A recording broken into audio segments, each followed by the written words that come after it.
Welcome to Mitchell Levy Presents, where I dive into the essential elements of clarity and credibility.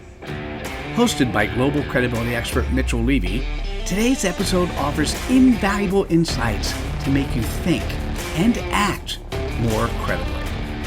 Join us as we explore living your values, boosting your credibility, and leading purposefully. Hi, Mitchell Levy, global credibility expert. And welcome to, I think almost every part of my day is fun, but this particular one also adds so much value. This is when we talk to leaders about their values. And today we have Xavier Serrano. Xavier, welcome. Thank you. Thank you so much for being here. It's a true honor and glad I get to talk to you and these amazing people. Oh, me too. Me too. So who are you? Who am I? I'm an extrovert, a business leader. I'm a father. I'm deeply passionate about bettering myself and giving back to the community. Nice. Well, let's start with father. How many kids? What are they like? I've got 3 little dragons. There's a 4, a 6, and an 8-year-old, and it's a girl, boy, girl. Wow. So, big time girl dad over here. I guess you are. Well, hey, at least you got some boy in there. Yeah. By the way, so I need to ask a question. So I only have one. He's 27. Logically, when I would answer that question, if I had more than one, I'd always start with the older one and then go younger. But I find that more than half start with the younger child and go up. Why is that? I think it's the latest one. It's like, what'd you do yesterday versus what you did 6 days ago. Fascinating. Yeah, you're right. That. Now you might be a little bit psychic because I actually did answer in that direction. I went girl, boy, girl, but that actually works either way. But that's true too. that was my thought process. So someone might catch that and be like, "What are you talking about, Mitchell?" So tell me a little bit about bettering yourself. What does that mean, and what do you do? I'm on a constant quest to really improve myself in every way possible on a daily basis. I feel like there's not enough hours in a day. I wish I was Warren Buffett, where I had my company already operating on autopilot, and then I can read the paper and just be thinking throughout the day. I'm just constantly working on my public speaking, constantly working on AI projects, working on my health and mental aptitude and resilience. So, you name it, I've got the gadget and gizmo to try to better my health and also try to help other people out. Because it's sort of my job to vet out these things, make sure they're science based, and then pass it along to other people. Okay, I heard you speak. And I heard what you said, and I'm thinking to myself, I don't think you'd have more fun sitting down reading the paper over test driving all these new products. Well, I agree with you. I wouldn't say that I'd be doing it the same way that Warren Buffett is doing it. He's a little bit beyond my generation, but I love the concept of spending a significant portion of my time just dedicated to empowering or educating myself on different topics. I mean, you can spend, between ChatGPT, YouTube, and Instagram. I mean, you can literally learn like 100 different things every day, and I love that. I think that's like some of the best fun I have. And so and this is your passion, right? Yeah. And that's what you love doing. That's what I love doing. I don't feel like I work at all because I love doing it. So just a thought process, just me thinking out loud is if you're living in the present and you're doing what you love doing, I'm not sure I see what you would do differently or what I'd even recommend to do differently. I would just spend more time on it. So I've got a lot of other commitments outside of learning and empowering myself where I wish I could spend more time doing that and less of the time running some of the day to day for my business. So I see. That's interesting.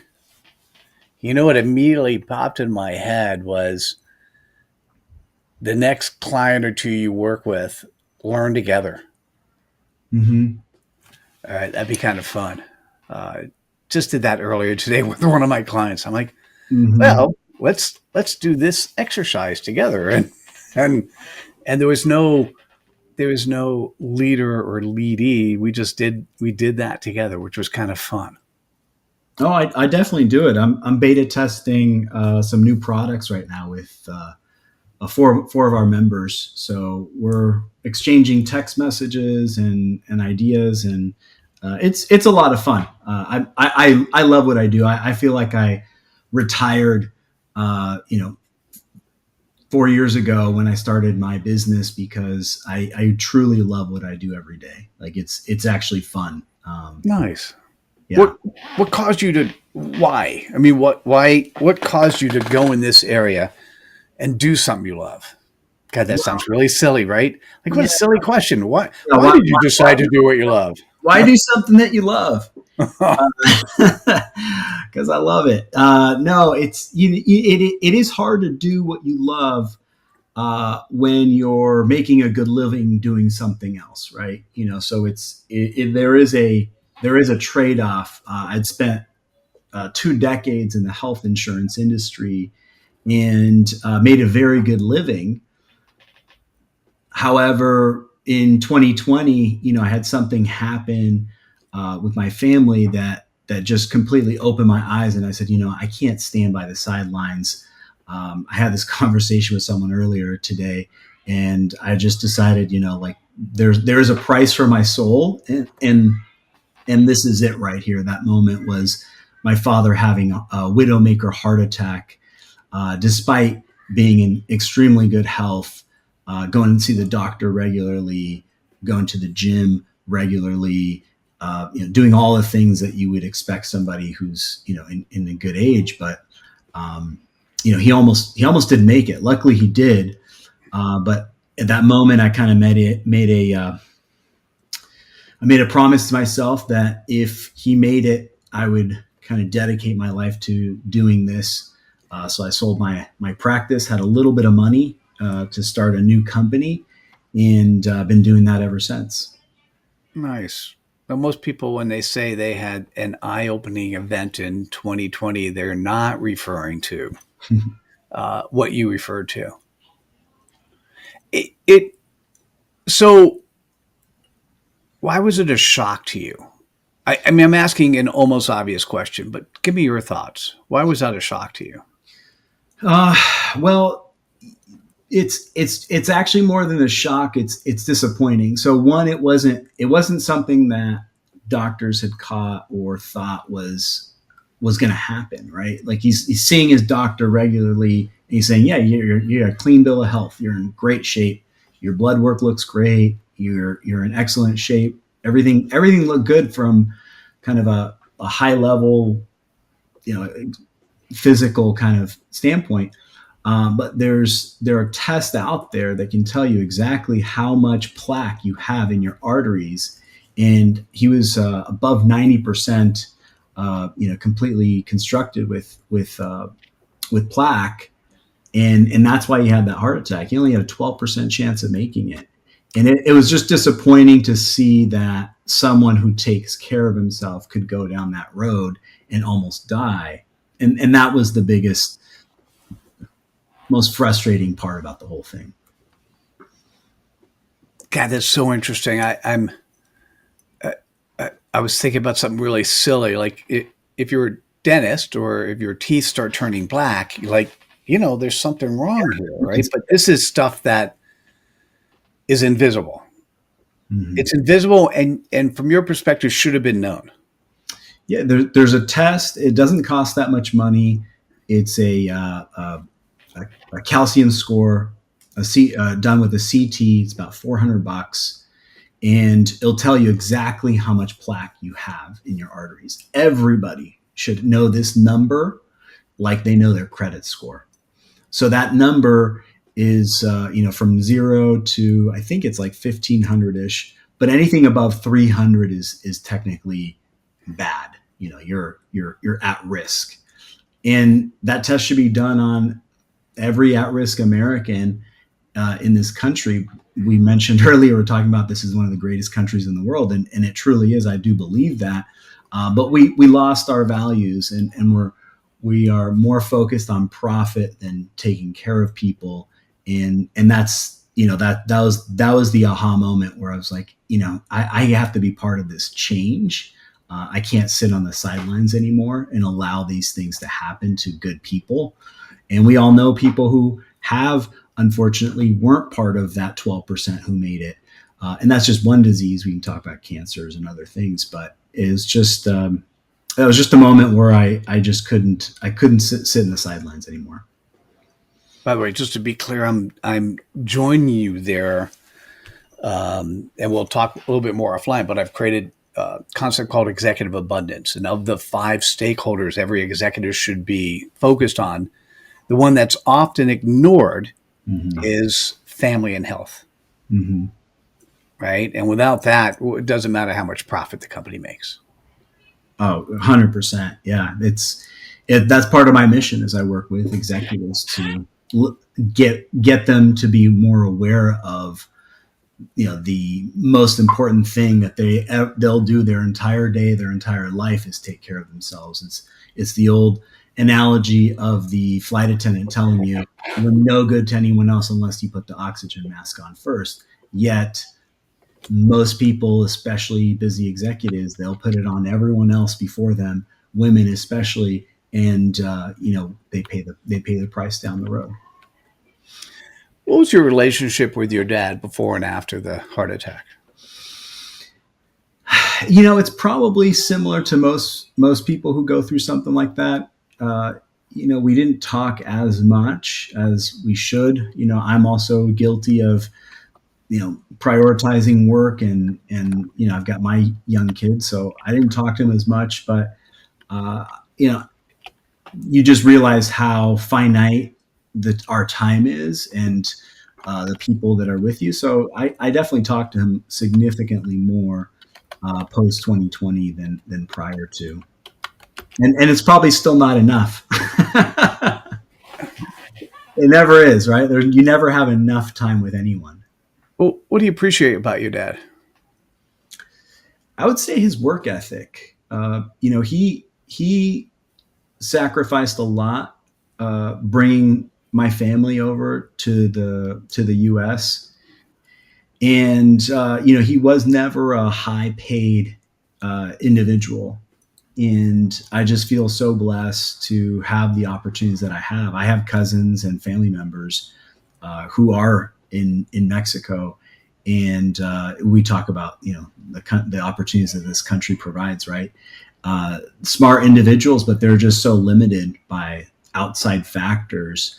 I can't help but think if my dad didn't do the sacrifices that he made, being a landscaper, picking crops, doing the hard labor construction jobs that a lot of people do in America, that helps. Actually, I should take that back. There are a lot of people that just go that path, and it's a great path, and their passion. They get to do things like that they enjoy. And then some people do it and they don't enjoy it, and they do it at a labor of love for their family.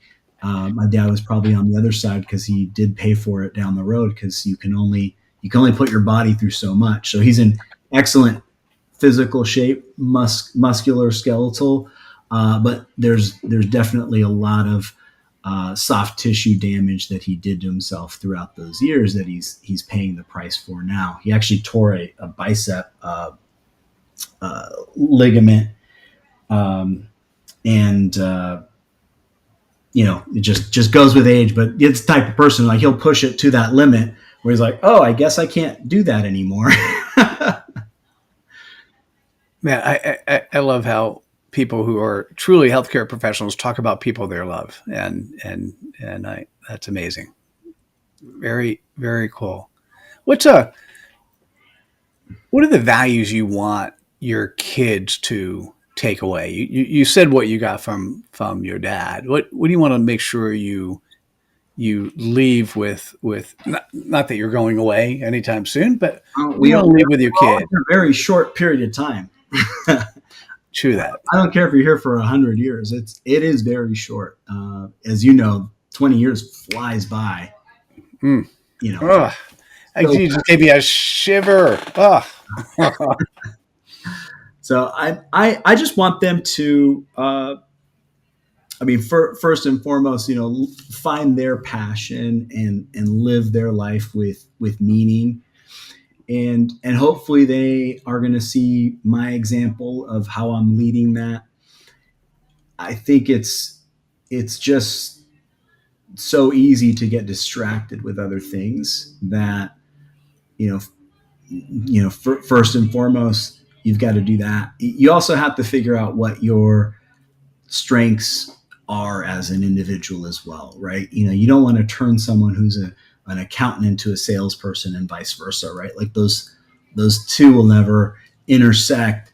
But yet we find people all the time that are doing the things that aren't within their core values or strengths as individuals. So I stood in. Sorry, I heard and I was trying to extrapolate, but okay, you got 3 kids, 2 girls and a boy.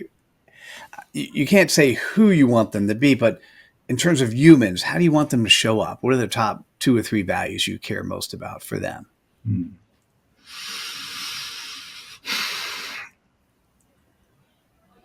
Yeah, I would say just follow their truth. I mean, it comes down to who they are as people and what sort of impact that they want to make on the world. So I kind of want to lead them with that as their North Star, and then let them make mistakes and figure out how they're going to get there. And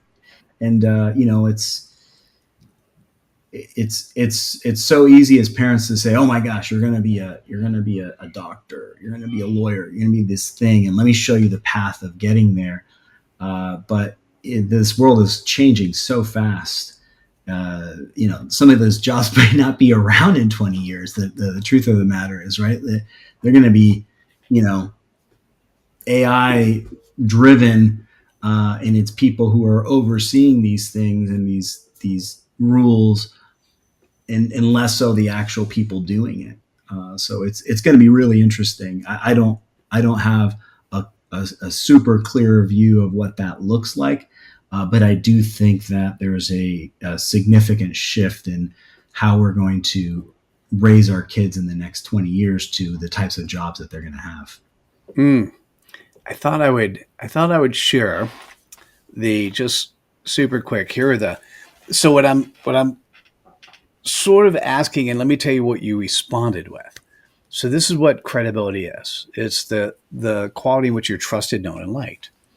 And what you said was, under being trusted, you want your kids to be authentic. You want them to be coachable. You want them to be vulnerable enough to see what they like and don't like, but really go after it, to be servant leaders and have the intent and commitment to do the right thing, not just for themselves, but for society. Mm-hmm. I thought I'd put that in words. Yeah. Is there any of these values here that you see that you go, I hadn't thought about that, or I just wanted to make sure that people heard what I heard when you were talking?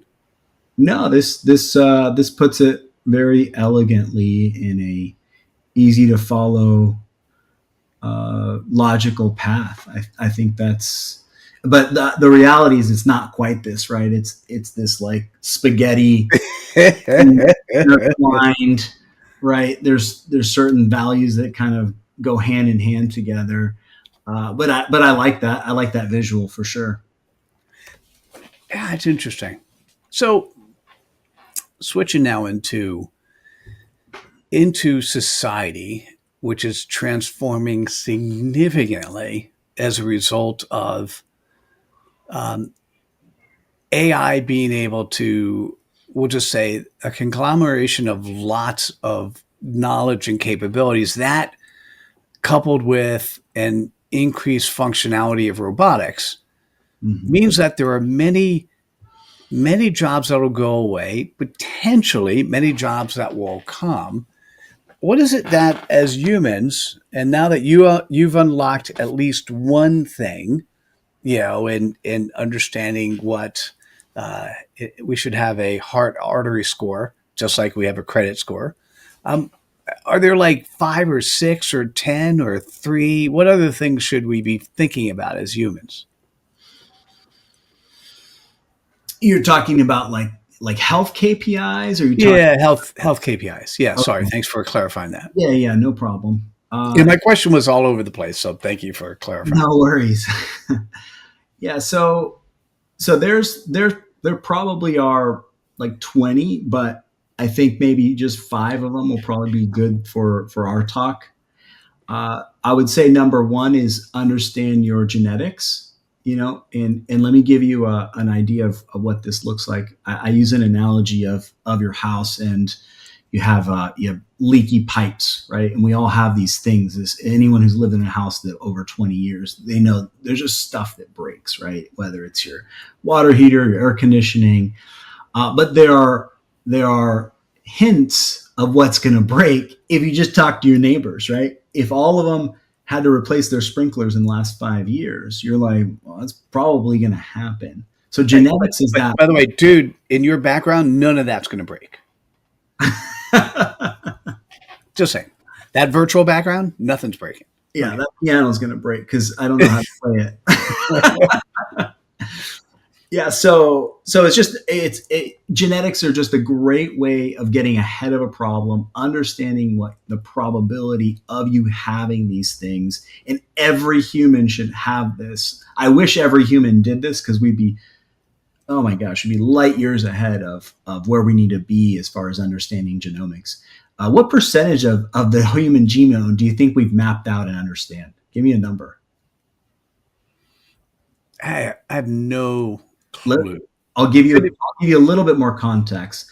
There are 2.8 billion base pairs of your DNA. So how many of those do you think we figured out and be like, oh, I know what that one does? I'll let you sure, because that's not a question I'd answer, but I will let you know what Gemini says shortly. I hear you typing away, so don't even try to act like you're. I don't Oh no, know. this is not me. This is Five, definitely Gemini will answer that question. yeah, 5%. Yeah, it's a great fact gathering question. Of course, it depends on who you ask and how you determine decoding the human genome. But in general, it's 5%. So we've learned basically very, very little about our genetics. Yet, I could tell you if you have a likelihood of getting breast cancer, Alzheimer's, certain heart disease, all sorts of things. But again, very small percentage of the population actually has done this type of deep analysis. Some people have done 23andMe, but that's about as far as they go. Xavier, I must ask the wrong question, because it says, and this is what I thought, that it said the human genome has declared 100% completely sequenced. So I must have asked the wrong question. Yes, there's a difference between what's been sequenced and of those base pairs. How much do we actually understand what this thing means? Ah, So we, got we it. know the alphabet, but now what combinations mean what words is a completely different story. So tell me, we got a little bit of time left. What would be your goal of what you do? What is it that you what is that you're doing your thing. It was post, your kryptonite was your dad's heart attack, where you had no idea, nobody knew it was going to happen.